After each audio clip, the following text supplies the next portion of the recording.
BammerTV. What's up, BammerLand? Welcome back to BammerTV, and today we are going to go over one of my favorite compounds in cannabis, CBD.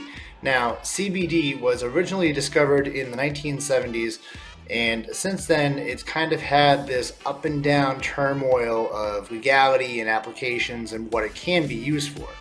CBD is typically derived from hemp. However, you can get cannabis-derived CBD as well. Now, CBD is different from THC in the sense that it doesn't get you high. It doesn't have a psychoactive property to it. What it does do, it provides a lot of help with relaxation and coping with chronic pain. It can also be useful for anxiety and depression as well.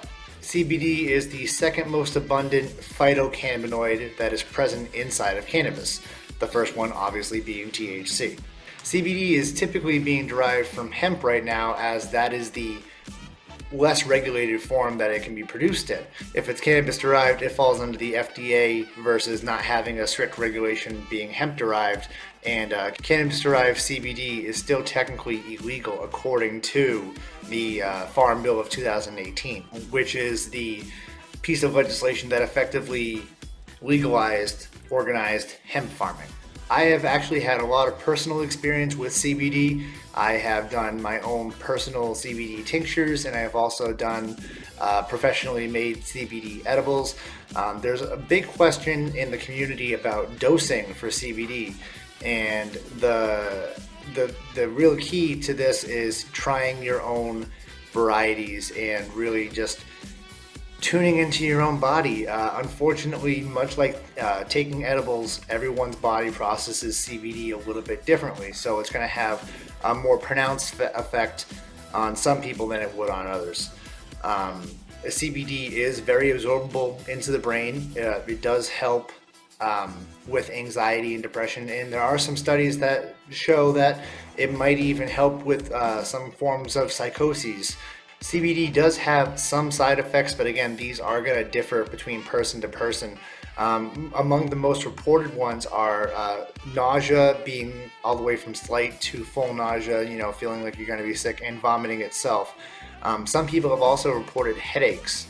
But again, these results are going to be unique per user. You can't really base what's going to happen on you compared to anyone else. You can only take a general sense of what is out there. In my personal experience, I have found that a dose of 25 milligrams in the morning and a dose of 50 milligrams at night really helps me keep balance throughout the day. I have tried different combinations. There is one company that sells CBD with caffeine. It kind of acts like a cup of coffee that actually relaxes you. And then there's another product that they sell, which is CBD combined with melatonin, which really helped me get through the night, I'm not going to lie. There are CBD gummies. You can get CBD cartridges. I am a little bit leery of the cartridges because they seem a little too liquidy to me, a little too cut, but that's my opinion. I have had a lot of success smoking CBD dominant strains. I actually only smoked one so far. That would be the ACDC that I got the privilege to try. And it did have a good effect on me. I didn't really notice it at first, but after a couple of hours I noticed that I was more centered, if you will, more calm than I normally would be. CBD does have a lot of different applications. Like I mentioned, you can also use it as a sublingual tincture, meaning you put it under your tongue, or you can also use it as a lotion or a topical.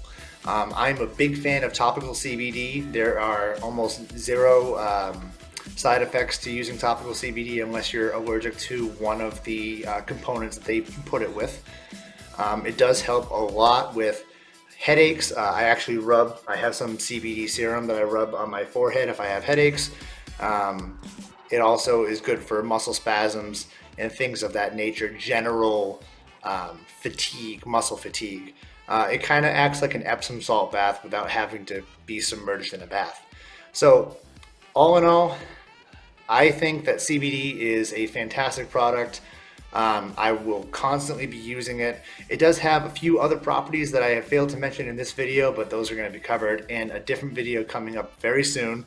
I would definitely recommend CBD to any naive users, which is just a term that we use, meaning people who haven't had a lot of experience using cannabis or hemp. And I would recommend it for them, mostly because it's a great way to feel the medicinal side of actually consuming cannabis. So that's a big sell point for me.